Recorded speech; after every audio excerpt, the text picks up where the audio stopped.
ライジン10年目の大晦日で破格の MMA デビュー。桜庭ジュニア、桜庭大成26歳。さあまずはそのゴングの瞬間注目しましょう。ありえないカードが組まれました。横中央取ります。自分から仕掛けますよ。練習してた、それこそ必殺技にしようとしてた技です。さあ上からパウンドを落とす。まさか止めたのかね。止めましたね。止めた。今これはまさか何が起こった。桜庭大成、まさかのデビュー戦。試合後モテました？声とかやっぱちょっとたまにかけられるんですけど、大抵おじさんか、違う、ちょっともっと可愛い声かけてくれって思いなが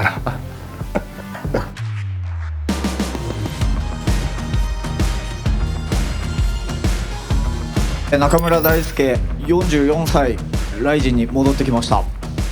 ブリーフじゃないぞ。黒タイツのストロングスタイル。そしてさあ両手中村。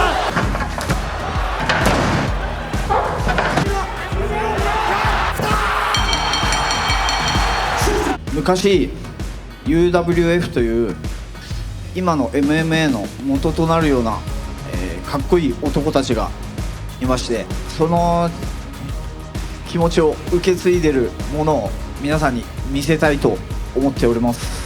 UWF、はい、知ってます？ UW なんかプロレスのなんかっすよね。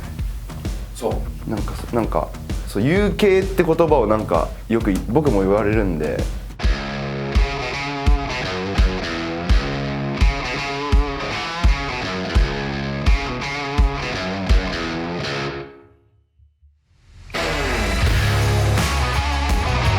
こんなプロレスあんだっていうのを食らって、でその中で中2の時から田村清ファンで19の時に U ファイルキャンプ入って一応弟子になったんですけど、10年ちょい弟子をやって、そこから独立したんですけど、また今ファンに戻って今田村清ファンですで田村さんの弟子、お父さんと仲が悪い田村さんの弟子が中村大輔。おー、そうなんすね。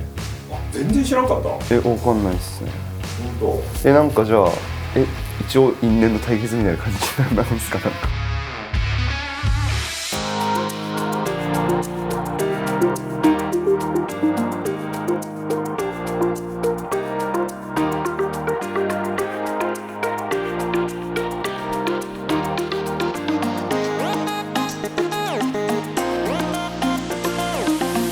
家みたいな感じで自分の部屋に皆さんを招待して格闘技を教えるっていうこの幸せな自分は本当に田村さんに教わったことしかいまだにやってなくて、ブラジリアン柔術一切やってないですよ柔術は敵だって言ってるの自分だけだと思います回転体って言われてるのは田村さんのスタイルで、自分は田村さんのスタイルがすごく好きだったので、そこは自分はそこは目指してるんですけども。 UWF ファンですか？いや、実は全然ゴリゴリの新日あんまり UWF ほぼ知らないしでもやるとなったら、いやもうそれをやりたいです。いうスタイル、いうスタイルがもう見てたらかっこいい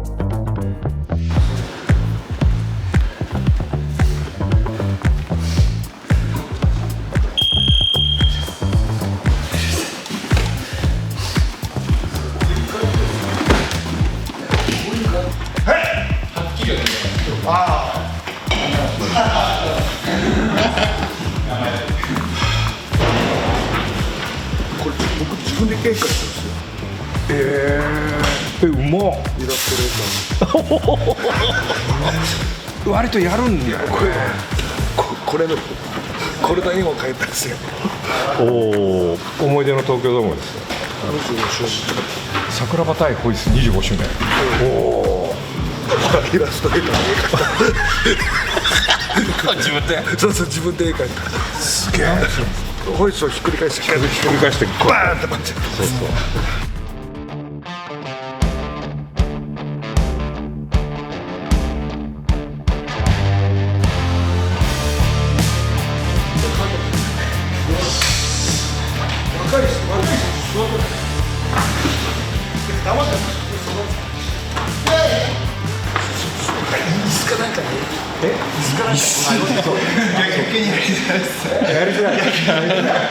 もっと監督っぽく。ほらもっと攻めろ守る試合なんか全然面白くないから守るやつはね素人でも守れんだよあの子たちは攻めることを覚えるために今練習してるでしょ、でしょ守ることは誰でもできるんだから素人でもプロなんだから攻めなさい、攻めてやられてもその時はお客さんが頑張ったって褒めてくれるそう監督っぽいでしょ監督っぽい。マジで初めてのアドバイスです。中央取りますと自分から仕掛けますよ。練習してた、それこそ必殺技にしようとしてた技です。ぶっちゃけあれはあまりにも短すぎて試合ではないでしょ。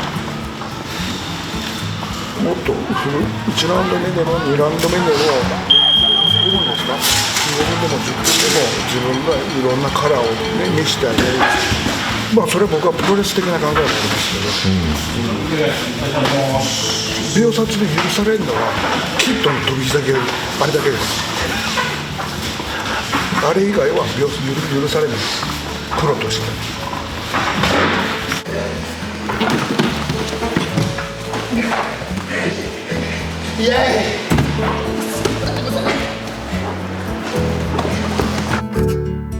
僕が頑張ることが生きがいじゃないけど、そこがいい仲生きしそうな要素なのになくなるから、絶対だからまだ俺より弱いとか思ってるじゃないですか。だからこいつ俺より強くなったなの瞬間にぽっくり死ねばいいんですよ、だから父さんはなんかぽくないですか。死ぬまで俺には勝てないと思ってそうっすけど、父さんは。いや、本当強いと思います。この間、去年かな、お会いした時は、体もキープされているというか、絶対強いです。いつまでも勝てないのかなとか、今年45になるんですけど、本当に思ってるんですよね。強くなれると思ってます。寝技で父さんにやられてれば父さんよりは強くないだろうなっていうのはなんか安心感というかあります。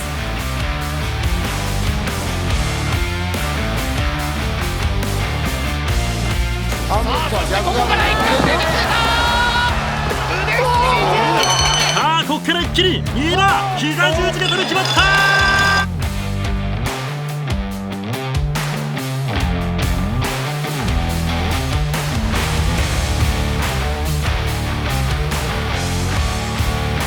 ライジン10周年思い起こしてほしいですが、2015年のグランプリにイリーも無名で出てました。そしてカッペローザも出てたし、ネムコフも出てました。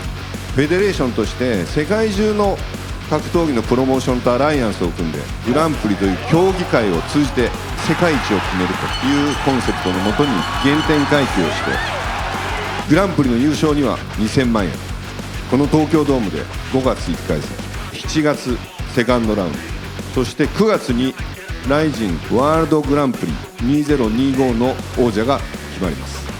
世界のヘビー級を震撼させるであろうという選手たちをピックアップしました。さあ、板原的にの指示はいいですよ。これを打った方がいい。He wants to use his Muay Thai striking.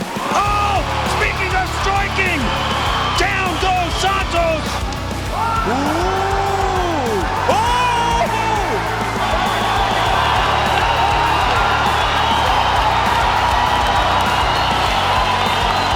Referee will have to step in at some stage here. Samanchuk piling in. That's it. It's all over. He is teeing off and he drops all. Big shots. Stop. Over and out.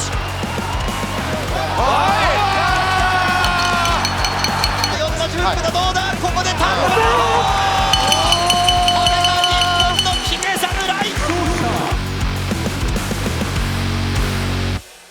幸い本当に日本人の中でもヘビー級の選手たちが育ってきてますし、本当に日本人選手にチャンスがあるグランプリっていう感じですね。次のステップに行けるためのグランプリになればいいんじゃないかなという思いで開催すると。日本人の予選決勝戦が1回戦に来たっていうような感じですね。はい、お互い練習してるんですよね、これ。最後の一つ、白清水翔馬選手は上田幹雄選手との対決になりました。1回戦で早くも日本人対決が実現しています。清水選手、どうぞ H の前までお越しください。さっきまで練習してて、勝負なんで、ね、決まった以上はもう目も合わせたくないし口も聞きたくないです。もう自分は自分のやれる練習をやって隣にいるやつをぶっ倒す。以上。今日当たるかもしれないですねとか話したら本当当たったんで、自分のいいところも悪いところも知ってる選手なんでね、一番やりにくい相手だと思ってるんで、こうなった以上ね、試合の時は関係ないんで、もうやり合うだけだと思ってます。好きなプロレス選手、ミルコですね、やっぱり、はい、やっぱり打撃っていう武器で相手を倒していく姿っていうのは僕の MMA ファイターとしての理想像だなっていう。上田選手がね、硬さが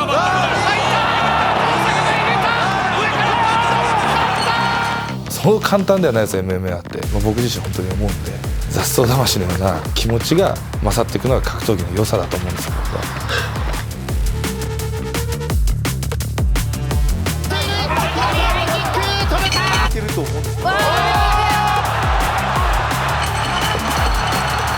勝手ながらね、このヘビー級、日本という国を背負って戦って、この前の大晦日はね、ロード FC のチャンピオンに勝てたりとかしたわけなんで、記者会見の場でも、僕がエースとして勝つって言ったのはもうそういうことで、もう絶対日本が勝つとっていう、その中でももう俺が勝つと、これがテーマかなと思ってます。自称日本一とかって歌ってるけども、誰があれ納得するのっていう感じだし、作り上げてきたの俺だし、良くも悪くもあんなやつはね、絶対渡さないやつね。作ってないだろうと、なんか乱闘してね、なんか変な感じで盛り上げてただけだろうと僕は思いますけどね。つってももう清水選手に負けてね、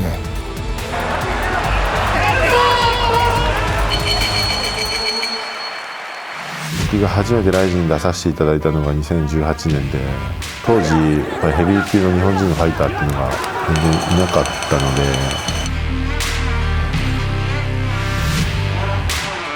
ずっとやっぱヒョードル選手が好きですね。僕ベース柔道やってたんですけど、ヒョードル選手ももともと柔道やってて勝手に共感してたわけなんですけど、やっぱ圧倒的な強さ当時誇ってたんで。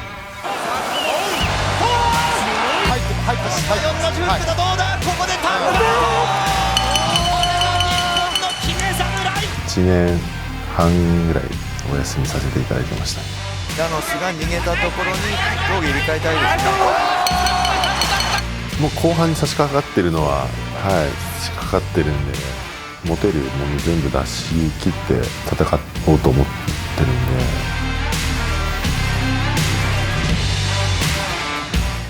僕スライド選手に勝った後にすぐね、僕日本で一番でいいですかって言った時に、今現在日本で一番強いヘビー級ということでよろしいですか。自分が多くの方は渋沢がいるだろうっていうね、やっぱ言われてたところもあるんで、一緒に練習してる仲間とはいえやっぱり越えなきゃいけない壁だと思ってるから、お互いの癖とかもやっぱり知ったりしてる部分があるんで、これが決まるなみたいな実は見えてるものってありますか。たくさんあります。僕の進化が見える試合になると思います。日本人の決勝だと思ってるんで、これがこの決勝戦に勝って準決勝から世界で戦うみたいな、いい構図はできてるんじゃないかっていうかね。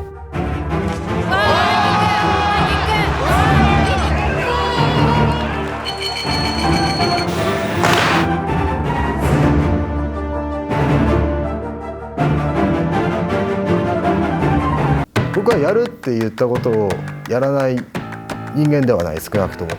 レスリングオリンピックシルバーメダリストが MMA のゴールドメダリストへ、太田忍。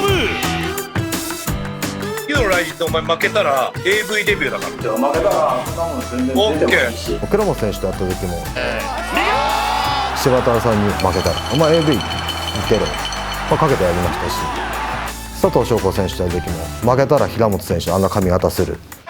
レディージャブ2つにそしてなんと佐藤翔子です。負けたんでやりましたしね、皆さんの前で会見の時にアスア選手戦で僕はやりますよ、口だけ言ったもん勝ちになっちゃうじゃないですか。そんな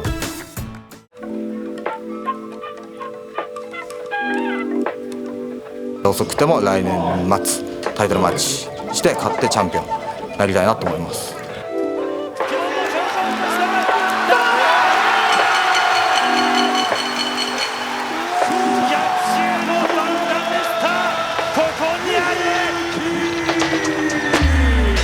今年こそ取んないとやばいでしょ。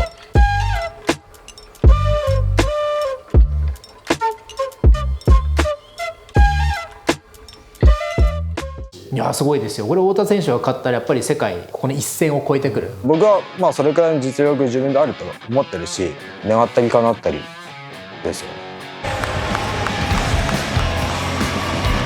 Danny Sabatello, just 29 years of age, but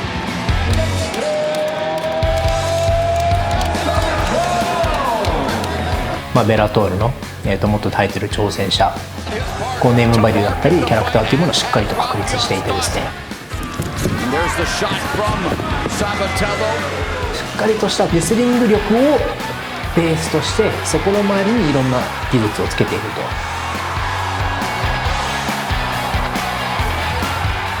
俺はただリング上の相手をボコすためだけに来るわけじゃない。俺はライジンのバンタム級世界チャンピオンになる。ライジンルールは世界一魅力的なルールだ。目の前に立つ全員の頭蓋骨に膝をぶち込めるからだ。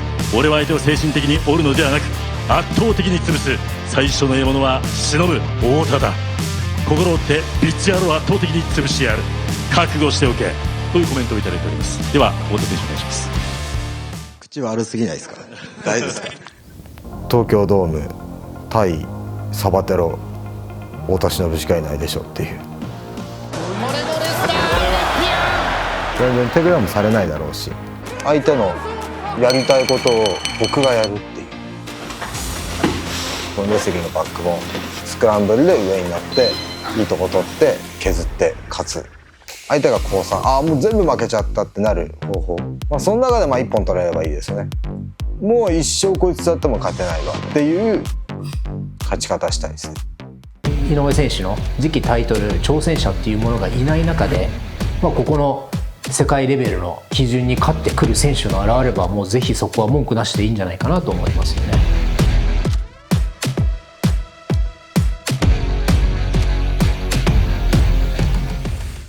あの祭りが帰ってくる。男の中の友達出てこい。ライジン男祭りフェザー級タイトルマッチ。愛と怒りの喧嘩充実。日本にベルトを守れるか。風と大地の天然狂気、負け知らずのイヌワシ。クレベル小池 VS ラジャブアリシェイドライフ。復活の祭りだ。路上の伝説、再び四角い戦場へ。男気同士の戦いじゃないですか、鈴木千尋と俺の。稲妻ボーイ、東京ドームにサンダー落とせ。朝倉さん、ドームでタイマン張りましょう。朝倉未来 VS 鈴木千尋。19歳のスーパーノヴァ、ワンパン秒殺スラッガー高木 VS 秋元。蘇った悪童、チーム未来の特艦小僧萩原 VS 西谷。ベラトールバンタム級の大物 VS 忍者レスラー。音速のラフダイヤモン、5連勝中剛腕ギャンブラー新竜 VS 伊藤。ミュータントタートル VS 松戸の不死鳥。 MMA で再戦 JTT のヤングガン、ブラックローズの問題児、終わらない構想。最強 DNA VS ブレダウの闘神、平本の弟かライズ王者か。 K1VS フジテレビジョン。サクジュニア東京ドームに立ちはだかるは頑固者の遺伝子、中村 VS 桜庭。ワールドグランプリヘビー級トーナメント。令和の大和魂、ブラジルの猛犬と激突。怪獣どもが未来からやってくる。日本最強空手男児百戦錬磨の決め侍1回戦で日本ヘビー級最強を決めろいざ集え